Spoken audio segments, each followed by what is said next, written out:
Hello friends, welcome back to your own channel. आज के video में हम एक इम्पॉर्टेंट पैराग्राफ की रीडिंग करने वाले हैं जिसका टाइटल है इम्पॉर्टेंस ऑफ इंग्लिश लैंग्वेज। तो आप सभी को पता है, अगर आप इस चैनल से जुड़े हैं दैट मीन्स आप भी इंग्लिश सीखना चाहते हैं, तो इसकी क्या इम्पॉर्टेंस है, इसका क्या महत्व है, उसके बारे में जानेंगे। Importance of English language, English means अंग्रेजी एंड लैंग्वेज भाषा। तो अंग्रेजी भाषा का क्या महत्व होता है हमारे जीवन में, उसके बारे में जानेंगे। English is a universal language. तो इंग्लिश जो अंग्रेजी भाषा है वो यूनिवर्सल है। यूनिवर्सल मीन्स पूरे यूनिवर्स में बोली जाती है, सब जगह बोली जाती है। तो ये अंग्रेजी भाषा जो है ये सब जगह बोले जाने वाली भाषा है। विच इज नाउ नीडेड, जो कि अब आवश्यकता है, टू बी नोन, कि इसको जानना चाहिए बाय एवरीवन, सभी लोगों को इसे जानना चाहिए और इसकी अब आवश्यकता बन गई है। ये एक कंपलसरी चीज बन गई है आजकल, सबको आनी चाहिए इंग्लिश लैंग्वेज, कि सबके द्वारा इसको जानने की आवश्यकता है। विदाउट इंग्लिश, बिना इंग्लिश के, वन फील्स हैंडीकैप्ड, विकलांग। लेकिन यहाँ पे किस तरीके से यूज किया गया है, वन फील्स हैंडीकैप्ड, मतलब अधूरा महसूस करता है। फील महसूस करना, हैंडीकैप्ड अधूरा।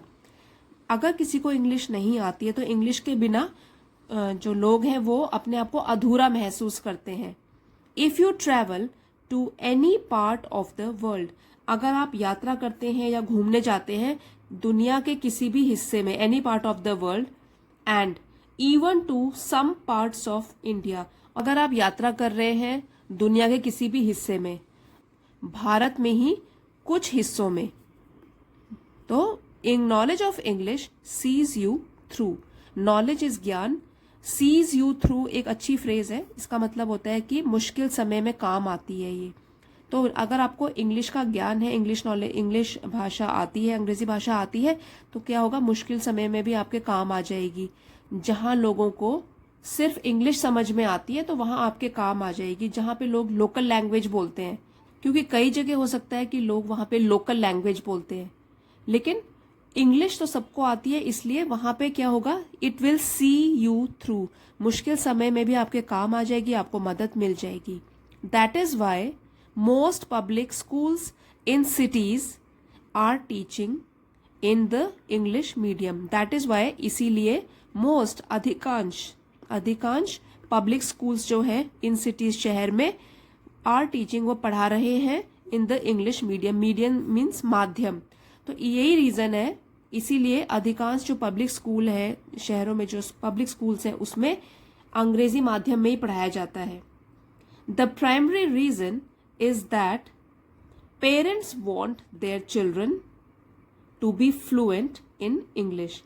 और प्राइमरी रीजन मतलब इसका मुख्य कारण ये भी है, प्राइमरी मुख्य कारण यह भी है कि जो पेरेंट्स हैं, माता पिता हैं, दे वांट, वो चाहते हैं कि देयर चिल्ड्रन, उनके बच्चे, चाइल्ड होता है सिंगल, एक बच्चा, और चिल्ड्रन हो गया कई बच्चे, तो उनके बच्चे to be fluent in English, तो इंग्लिश भाषा बोलने में वो फ्लुएंट हो, मतलब समर्थ हो, और काफी इजीली बोल पाए, इजीली अपने विचारों को प्रकट कर पाए इंग्लिश में। तो ये क्या है, आजकल कई पेरेंट्स ये भी चाहते हैं, इसलिए उनको पब्लिक स्कूल्स में वो एडमिशन दिलाना चाहते हैं शहरों में।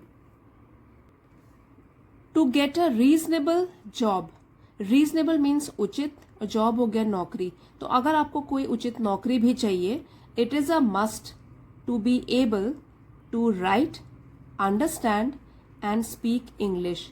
तो बहुत ही जरूरी है, मस्ट मीन्स जरूरी हो गया है, to be able to write, कि आप सक्षम हो, एबल हो, सक्षम हो लिखने में, राइट लिखने में, अंडरस्टैंड समझने में, एंड इंग्लिश बोलने में, speak.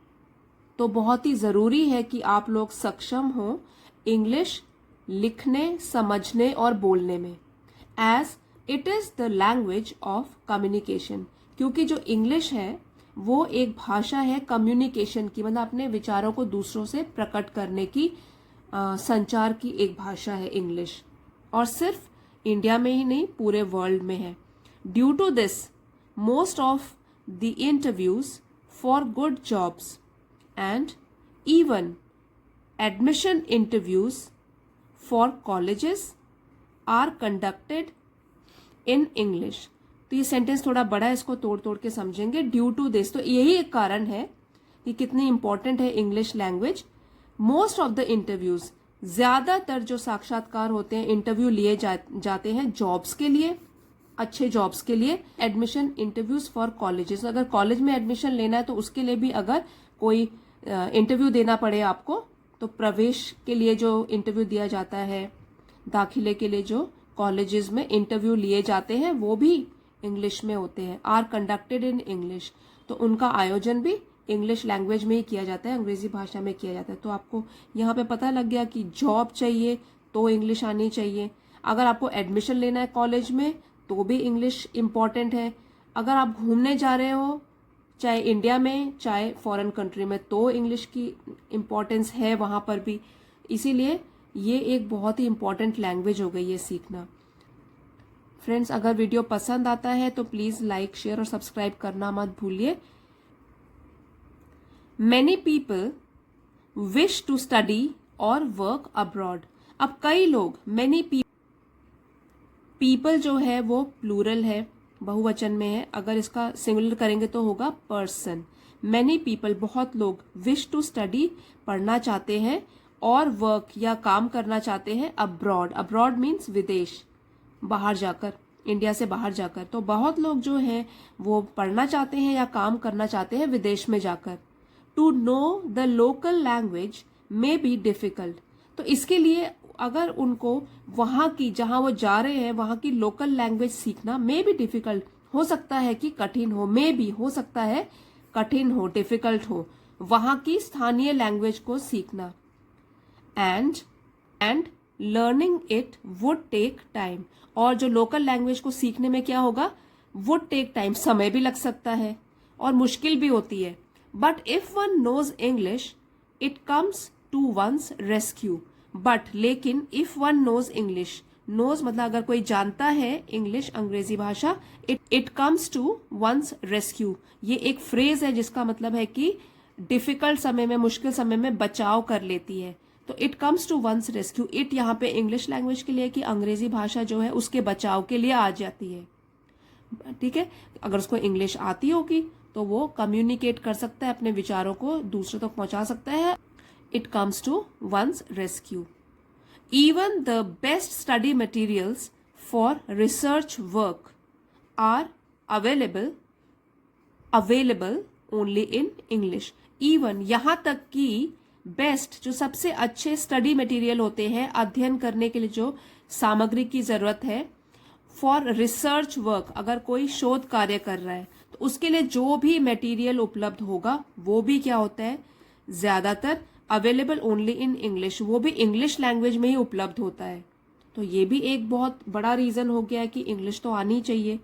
Computers which are widely used can usually be used only with knowledge of English. यहां तक कि कंप्यूटर्स भी जो कि अब सब लोग यूज करते हैं, वाइडली यूज, जो कि व्यापक रूप से यूज किया जा रहा है, इस्तेमाल में लाया जा रहा है, कैन यूजुअली बी यूज, ये भी आमतौर पर यूज किया जाता है only with knowledge of English. अगर आपको इंग्लिश लैंग्वेज की समझ है तो ही आप कंप्यूटर्स भी यूज कर सकते हैं।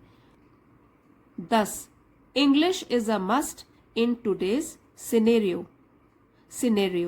सो इसलिए इंग्लिश जो है, इंग्लिश भाषा, वो तो बहुत ही जरूरी है। टुडे सिनेरियो जो फ्रेज है उसका मतलब होता है आजकल के हालात में, आजकल की परिस्थिति में। और अगर ये सब जितना भी हमने अभी पढ़ा है, अगर इसको हम समझे तो हमको पता लग गया है कि जो इंग्लिश भाषा है वो तो आजकल के हालात में, आजकल की परिस्थिति में बहुत ही इम्पोर्टेंट है और सबको आनी चाहिए। सो फ्रेंड्स, आपने समझ लिया होगा दैट कितनी इम्पोर्टेंट है इंग्लिश लैंग्वेज हमारे लिए। और इस पैराग्राफ के थ्रू आपने कई नए वर्ड्स, फ्रेजेस वगैरह भी सीखे होंगे। और वीडियो आपको अगर पसंद आया है तो प्लीज लाइक, शेयर और सब्सक्राइब करना मत भूलिएगा। Thanks for watching and see you next time.